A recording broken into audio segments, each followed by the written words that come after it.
My name is Jade Ewoldt, and Keeley and Kambry are my daughters, who were born at 22 weeks and 1 day. They were born 125 days early. I was 16 weeks pregnant when I went to one of my doctor's appointments and found out the girls had twin-to-twin transfusion syndrome. Essentially what is happening in TTTS is both babies are getting sick. One baby is getting more blood from the other, while the other is giving blood to the other twin. So one baby is getting smaller and sicker, while one baby is getting bigger and sicker. And it can actually lead to the demise of one twin or both twins. My water broke when I was exactly 22 weeks along. So it had been roughly over 24 hours after my water broke that I delivered the girls. And so all day long, I knew that labor was progressing. I knew that that I was most likely going to have the girls within a few days. And so the anxiety, the fear, just the overwhelming thought that they were going to be born this early, and the risks that I knew that were there of losing them were high. And so I was just fully preparing myself what was going to happen next.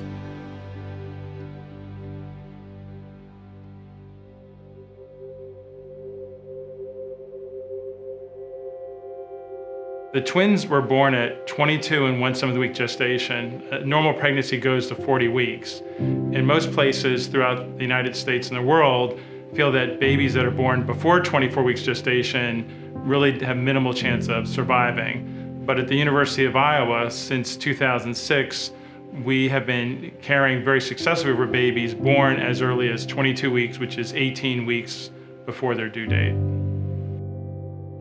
Prior to the girls being born, I was already given what the future could hold for them, including before they were even born, they expected that, their outlook was very grim. They could be born, stillborn. The possibility of them surviving are very low. And so things like cerebral palsy and autism and severe disability were things that they have to share with you as parents so that you can make what choice is best for you and your family. So when caring for babies that are in the periviable state, it's important not to label them as an extremely premature baby who has no chance for survival. We look at a 22-week baby no different than a critically ill adult. We expect these babies to survive. We expect them to do well. We expect them to thrive. So immediately after Keeley was born, the NICU team was already in the room, prepared and ready. She was in such a critical state, they had to take her right to the NICU following. And as she was leaving the room and I was saying goodbye to her, Kambry was born. Kambry was resuscitated and taken to the NICU.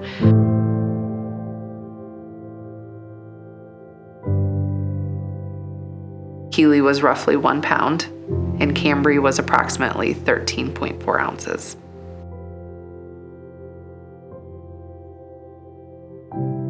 So both babies, when they were first born, the way we sort of structured things is we had 2 different resuscitation teams comprised of neonatal nurses, neonatal fellow, myself, and our neonatal transport team. And that way we were able to kind of allocate appropriate attention to each twin.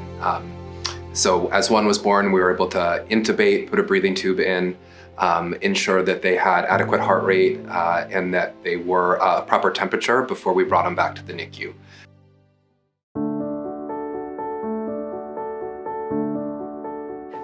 When Keeley and Kambry first came home from the NICU, that was in 2019, they were diagnosed with chronic lung disease and severe BPD.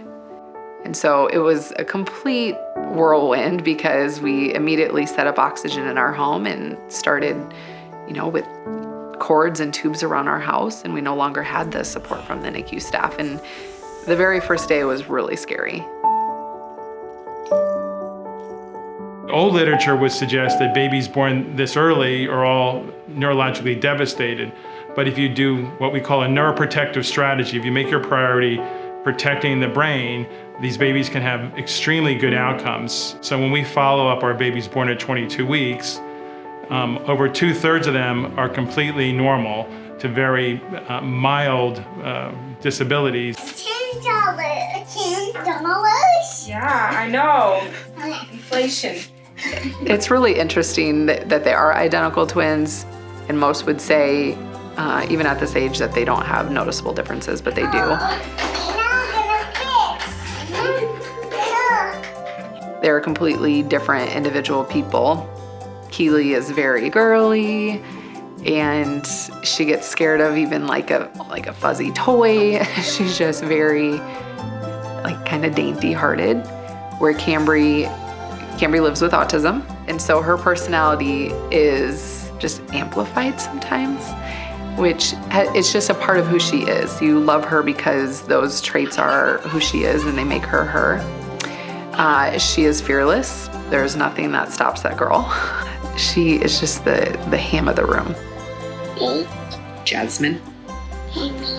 Bailey. I love you. Hello. Mommy. When they started talking, this has only been the last year and a half, Kambry was very nonverbal, so we started doing sign language with her, and we still use it today. That was comforting to her to use the sign language versus trying to use words. We've been very fortunate to have some different things in place to allow them to learn one-on-one, and they will go to preschool this fall, and I honestly think they're going to be advanced for their class.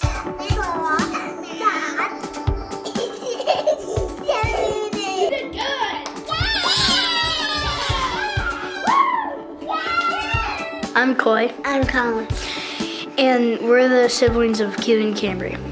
I remember when the twins were first born, Felt like kind of exciting, and kind of bummed out for me because I didn't have a brother. My favorite thing about my sisters is that they're funny a lot, so. They're mostly funny. Yeah. They are funny. They have done so much, and they've done more than they even know. And so I know that if they can do all those crazy things, that I can definitely do all of it right alongside them. And so it's tested my faith, but it's made me stronger. You learn to appreciate life on simple levels that most people never get to experience in their life.